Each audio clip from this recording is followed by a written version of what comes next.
السلام عليكم ورحمة الله تعالى وبركاته. كيف حالكم؟ إن شاء الله تكونوا دائما بخير.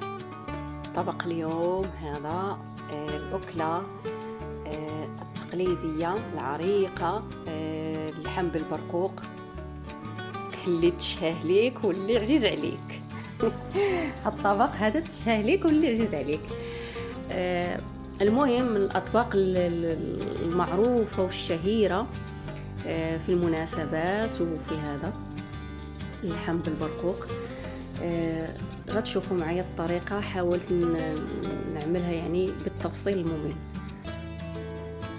كنحتاجيو الكمية الكافية من البصل، لازم يكون يعني كمية وافية من البصل، وكنقبطوا واحد شوية البقدونس والكزبرة مع بعض، واللحم الكافي اللي بغينا محتاجين له، وشوية ثوم والزعفران حر وزيت الزيتون. انا عمل فيه غير زيت الزيتون، واعواد القرفة والتوابل غتشوفوها معايا كامل. اللي غادي نشتغل عليها، عندي هنا الفلفل الاسود،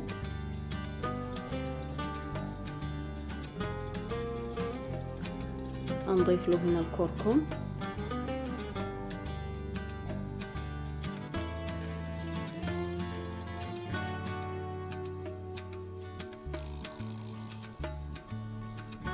والزنجبيل سكينجبير،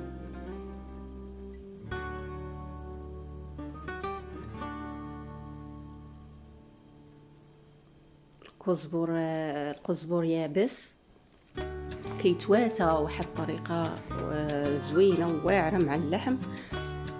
القزبر اليابس كذلك القرفه،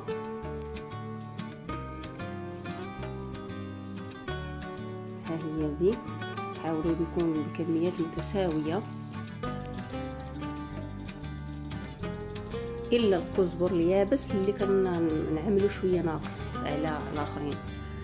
وهاد الملعقه الاخيره عملت فيها اللي هي الحب الهيل المطحون والباديانه اللي هذه بحال الوريضه، يعني كما تقول التوابل المشكله.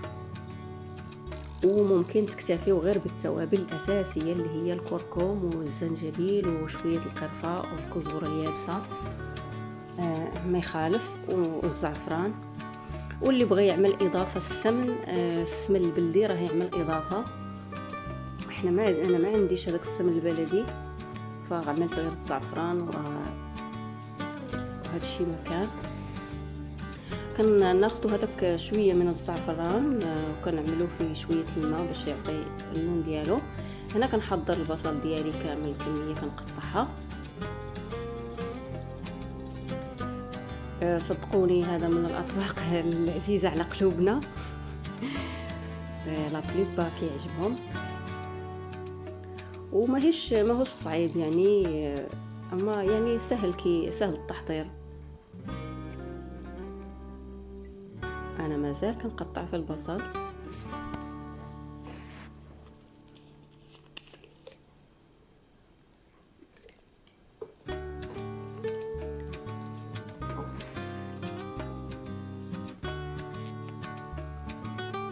صافي غادي نجيبوا واحد الطنجره اللي غادي نعملوا فيها، واللي بغيت تعملوا في طاجين ممكن.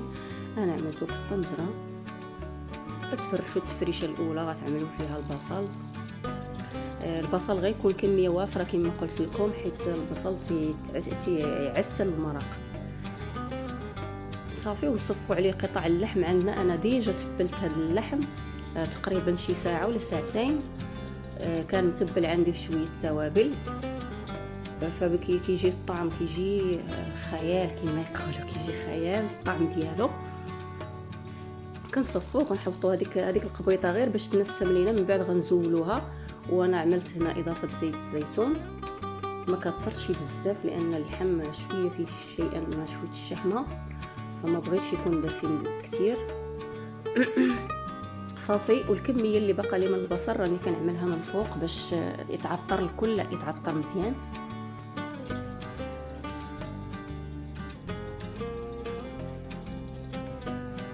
صافي ناخذ التوابل ديالنا اللي عملت معكم الخلطه ونضيفوا عليها هذاك الماء ديال الزعفران، نخلطوها مزيان باش ملي نصبوها على اللحم وعلى البصل يوصل كلش.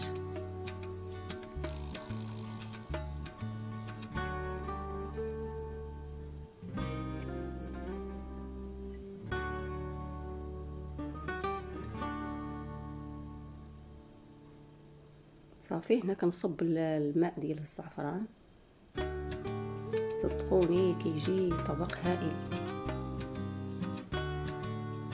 مع واحد السكري، واحد السر صغيور حتى وكان نحطه فوق النار، والنار نقول لكم لازم تكون مهيله، لان الحاجه ملي ما كتنضج على نار هادئه كتجي ألذ وكياخد الحاجه كتاخد يعني وقتها في الطياب.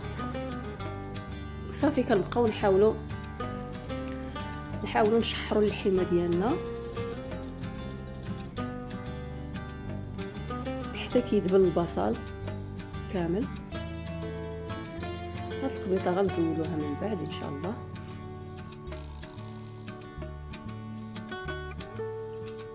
صافي هنا راه بدات البصله صافي دبلات وطاحت.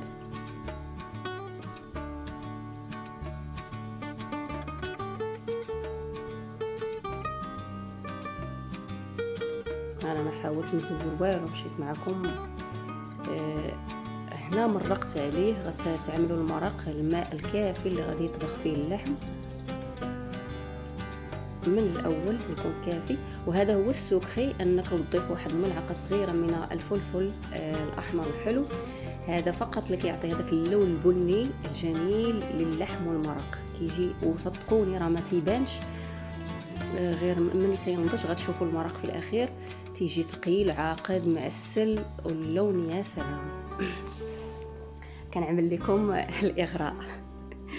صافي هنا كنكون زولت هاد القبيطه ديالي، كنزولها تيبقى غير نخليو فقط المرق يطيب بدون هذيك القبيطه نزولوها. الغرض عندنا هي تطلق لنا النسمه فقط.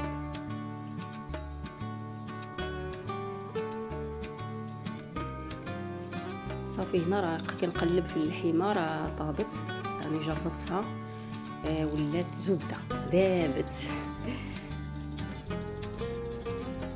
صافي كنخليها حتى وكان هذيك المرق كيتشرب مزيان ويتعسل.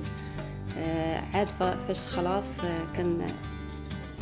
كنعرف بان راه المرق ديالي جاهز، وكنمر المرحله الثانيه من كناخذ واحد شويه ديال اللوز اللي غادي ناخذ كميه بسيطه ونعملها فوق النار ريت ما يتفسخ لي. صافي نبقى بحال هكا نقيه حتى وكان نكمل الكميه، ومن بعد نعمل له واحد القليه ياخذ هذاك اللون الذهبي باش نزينوا به الطبق ديالنا. كذلك كنمشي ناخذ البرقوق ونعمل له نخلي واحد شويه في الماء والخل، لان الخل والماء كيساعد باش يحيد منه لا فيه شي اتربه ولا فيه شوائب ولا حاجه راه كتزول منه. خلو واحد 5 دقائق هكا في هذا نقول المحلول فيه شويه الماء وشويه الخل خلاص. ومن بعد نطبخوه ونوريكم اش نعملو. صافي عملت هنا شويه الخل وغادي نخليه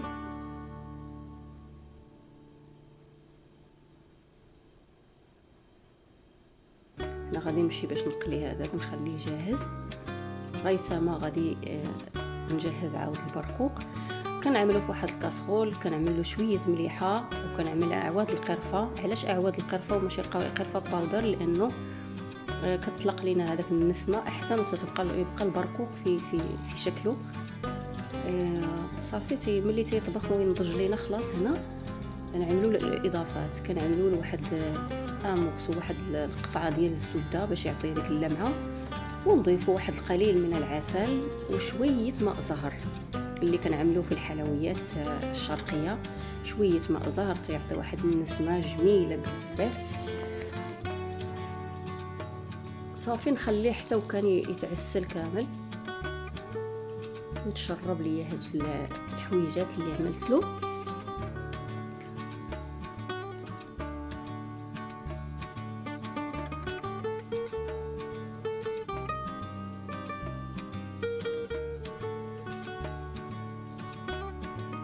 صافي هنا غادي ناخذ طبق التقديم ونعمل فيه اللحمه ديالي، ونبقى فقط باش نزين البرقوق مع اللوز اللي جهزت.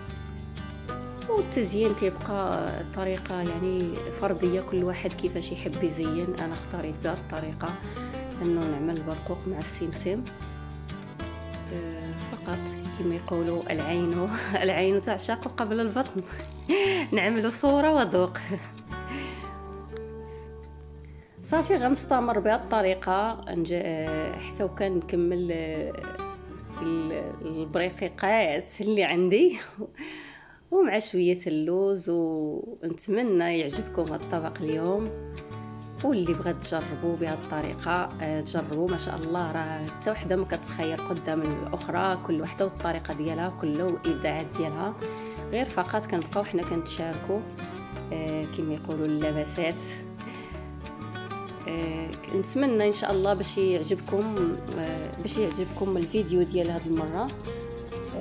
وما تبخلوش علينا بلايك، وما تبخلوش علينا بالحضور، وما تبخلوش علينا باللايكات ياك، وما تبخلوش علينا بشي كومنت حلو يشجعنا ولو ريضه هكا.